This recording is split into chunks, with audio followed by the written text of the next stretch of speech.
In the village of Umidike, everyone knew Chief Obinna. He was the richest man in the land, with vast farmlands, many cattle, and gold stored in his compound. But there was one thing about Chief Obinna that people whispered about: his daughter, Adeku. Adeku was beautiful, with skin as smooth as the river stone and eyes that sparkled like the stars. But no man dared to marry her. Many had tried, but they never returned. Their families waited, but no one ever found them. Chief Obinna was desperate. He announced, "I will give a bride price of 100 cows, 10 bags of gold, and a farm filled with yams to any man who dares to marry my daughter." The village was shocked. 100 cows. That was enough to make a poor man rich. But fear held them back. No one wanted to vanish like the others. Then came Okeke, a poor but fearless hunter. He lived in a small hut at the edge of the village. He had no wealth, no cattle, and no land. But he had courage. "I will marry Adeku," Okeke declared. The villagers gasped. "Do you not fear for your life?" an elder asked. "A hunter must face danger every day. If I can hunt wild animals, I can face anything," Okeke said. And so, Chief Obinna welcomed Okeke into his compound. The marriage was set. But nobody knew what awaited him on his wedding night. The day of the wedding came. The village gathered to witness the event. Drums beat, dancers moved their feet, and women sang praises. But Adeku did not smile. She did not dance. She sat quietly, her face unreadable. Okeke noticed her silence. "Why do you not smile on our wedding day?" he asked. She looked at him with sad eyes. "Do you truly wish to marry me?" she whispered. "Yes, I do. I am not afraid," Okeke replied. The elders performed the traditional rites. Palm wine was shared, and the gods were called to bless the union. But something felt strange. The air was heavy, and the fire in the village square burned with an eerie glow. That night, Okeke entered his new home. He sat on the mat, waiting for his bride. When Adeku finally walked in, she stood at the door. "Okeke, promise me one thing," she said. "No matter what happens tonight, do not leave this room." Okeke frowned. "Why?" Adeku's hands trembled. "Please, just promise me." Curiosity burned in Okeke's heart, but he nodded. "I promise." Then, the wind howled, and the oil lamp flickered. Something was wrong. Something was coming. Okeke lay awake, his heart pounding. The room was silent except for the faint rustling of the wind outside. But suddenly, he heard it, a strange whisper, like a song sung by a voice from another world. Adeku had lain beside him, but now she was gone. Okeke sat up and saw her at the far end of the room. Her long hair covered her face, and she was muttering in a language he did not understand. "Adeku," he whispered. She did not answer. Instead, she raised her hands, and her body started to tremble. The shadows in the room stretched, twisting unnaturally. The oil lamp flickered wildly, casting eerie shapes on the walls. Okeke's instinct screamed for him to run, but he had promised. He clenched his fist and stayed still, watching in horror. Adeku turned around slowly, her eyes glowing like embers. "Okeke," she whispered, her voice layered with echoes. "You should not have come." Okeke swallowed hard. "What is happening to you?" She took a step toward him, and the air grew colder. "You must leave before it is too late." But Okeke was stubborn. "No. I married you. I will not run. Tell me what is happening." Tears welled in Adeku's eyes, but they were not normal tears. They shimmered like liquid silver. "I am cursed, Okeke. A spirit possesses me at night. It takes control, and I cannot stop it. That is why the others disappeared." Okeke's mind raced. He had heard of spirits, but never one that did this. "Is there a way to break it?" he asked. Adeku shook her head. "None have lived long enough to find out." A loud bang echoed through the room. The air grew thick, pressing against Okeke's chest. He knew he was out of time. Then we must find a way together, he said, gripping her trembling hands. Adeku's eyes widened in shock. You will not leave me. Never, Okeke vowed. A sudden gust of wind blew out the lamp, plunging them into darkness. Then, the whispers grew louder, and the true horror began. The room trembled as if the earth itself was shaking. The whispers became voices, speaking in a language older than the village itself. Okeke held Adeku's hands tightly, feeling her body shudder with fear. Okeke, you must listen to me, she said, her voice breaking. When the spirit takes over, I will not be myself. You must not fight it. You must not speak its name. Okeke nodded, but his heart pounded. How do I stop it? Adeku hesitated. You cannot stop it. But maybe, just maybe, you can survive it. The moment she finished speaking, her body jerked violently. A deep growl echoed from her throat. Her head snapped back, and her arms stretched unnaturally wide. Okeke stumbled backward, his breath caught in his chest. The voice that came from Adeku was not hers. It was deep, ancient, and filled with rage. You dare to defy me, hunter? Okeke's mouth went dry. He had faced wild beasts, but this was something else. Something far more dangerous. The room darkened. The spirit was here.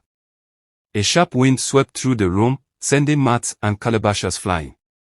Okeke pressed himself against the wall, watching in horror as Adeku's body twisted in unnatural angles. Her fingers grew longer, her nails like claws. A deep laughter echoed. This body is mine, the spirit declared. And you, hunter, are nothing but prey. Okeke clenched his fist. I will not let you take her. The spirit's laughter grew louder. Then fight, if you dare. By dawn, Okeke knew he had to seek help. Adeku lay weak and exhausted. Her eyes, though tired, held fear. The spirit will return tonight, she whispered. Okeke rushed to the elder's hut. Where can I find someone who understands spirits? He asked. The elder sighed deeply. Only one man can help you, the old shaman who lives in the forbidden forest. But be warned, he takes no visitors lightly.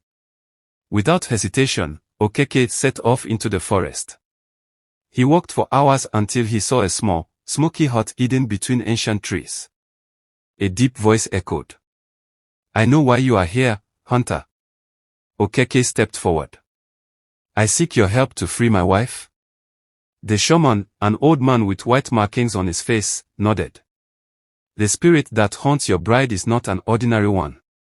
It was born of an ancient betrayal.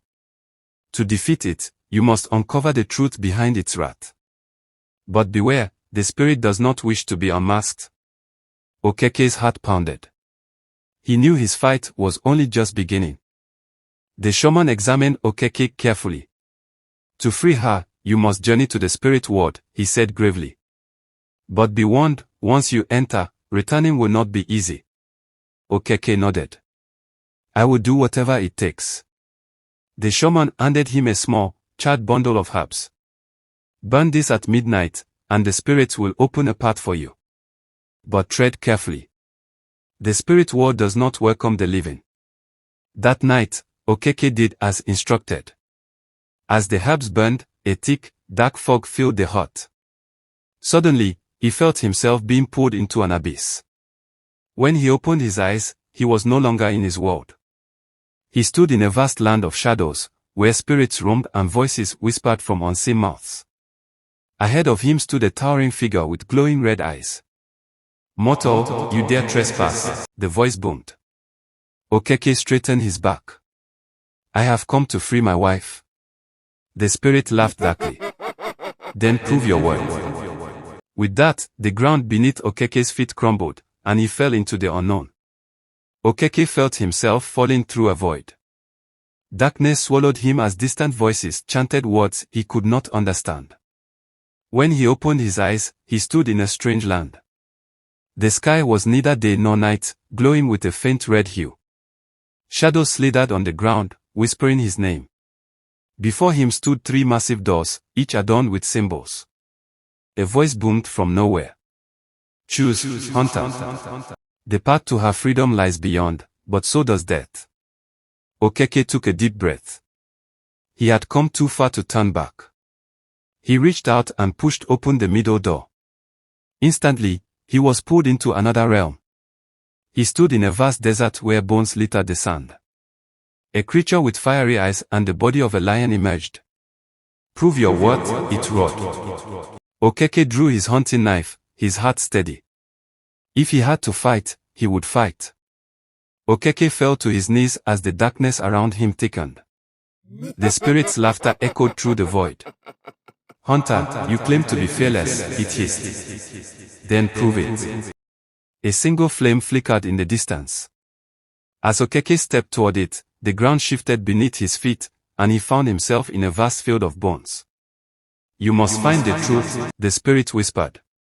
Only then will you have a chance to break the curse. Okeke scanned the field and saw shadows moving in the distance. They were figures, whispering in sorrow, trapped between the worlds. He realized they were the lost suitors who had tried to marry Adaku before him. One of them stepped forward. We failed because we feared the truth. Do not make the same mistake. Okeke clenched his fist. Tell me what I must do. The spirit loomed over him. Enter the cave of memories and face what lies within. If you emerge alive, then you may proceed. But be warned, few survive what they see inside. Taking a deep breath, Okeke stepped into the cave, determined to uncover the truth that had doomed Adaku and the others before him. Okeke stepped into the cave of memories, his heart steady but his mind racing. The air inside was thick with whispers, voices calling his name from unseen mouths. You seek the truth, a voice boomed. Then face the past. The walls of the cave shimmered, revealing scenes from long ago. He saw Adaku as a child, playing near the village river. An old woman appeared, pointing at her. She carries the spirit's mark, the woman had said. She must be watched. Okeke watched as the villagers ignored the warning. Then came the night of the first disappearance. A man had married Adaku and vanished by morning. The same had happened again and again. They all failed because they feared, the spirit's voice echoed. Do you fear, hunter? Okeke clenched his fist. I do not. A shadowy figure emerged from the depth of the cave, towering over him. Then fight. Prove you are worthy. The ground beneath Okeke cracked as the figure lunged at him, its eyes burning with an ancient rage. The shadowy figure lunged at Okeke, its form shifting like black smoke. He rolled to the side just in time, narrowly avoiding its grasp. The spirit's voice echoed through the cave. You are brave, but bravery alone will not save you. Okeke gripped his hunting knife tightly. Then tell me what will. The spirit laughed, a cold, chilling sound. The past holds the answer. You must face the moment of betrayal. Only then will the curse be broken. A bright light flashed, and suddenly Okeke was no longer in the cave. He was standing in the village, but everything was different. It was the past. He saw Adeku's mother, a woman with sorrow in her eyes. She stood before a group of elders, begging for mercy. Please, spare my daughter, she cried. She did not choose this fate.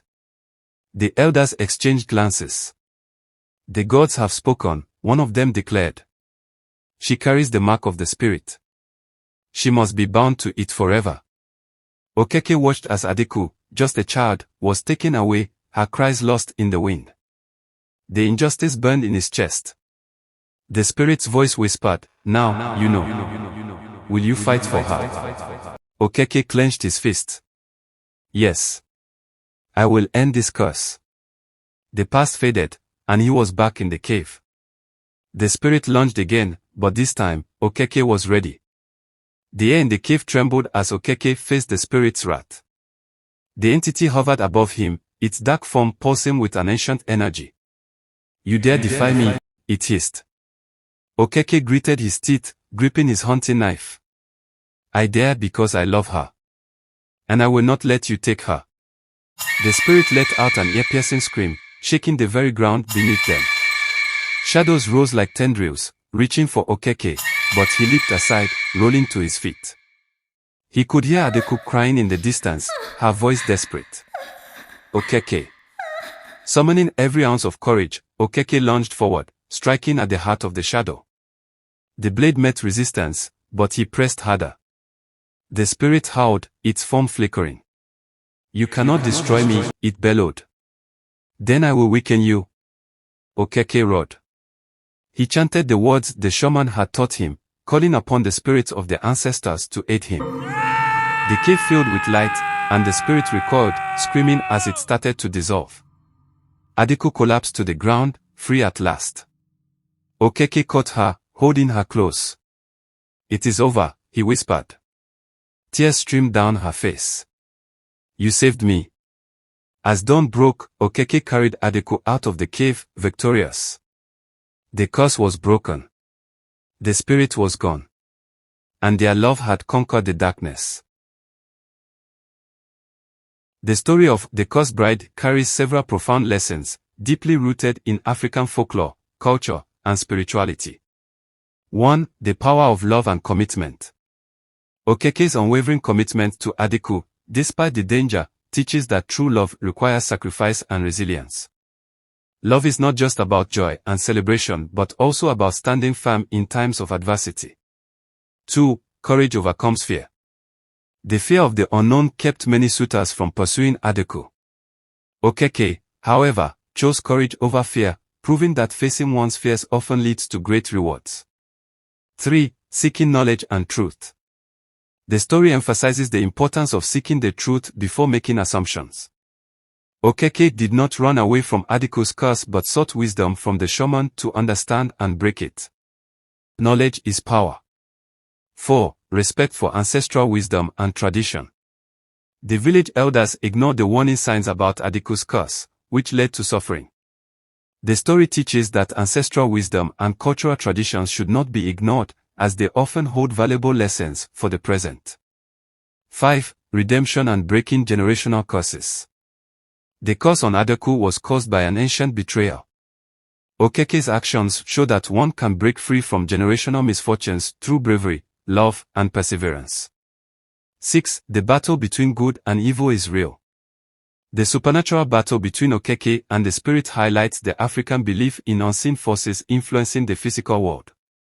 Spiritual battles require faith, courage, and the right guidance to overcome.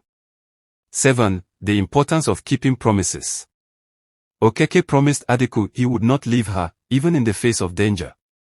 The story teaches that honoring commitments builds trust and strengthens relationships. 8. Every curse has a solution. Adeku's curse seemed unbreakable, but Okeke's persistence led to its end.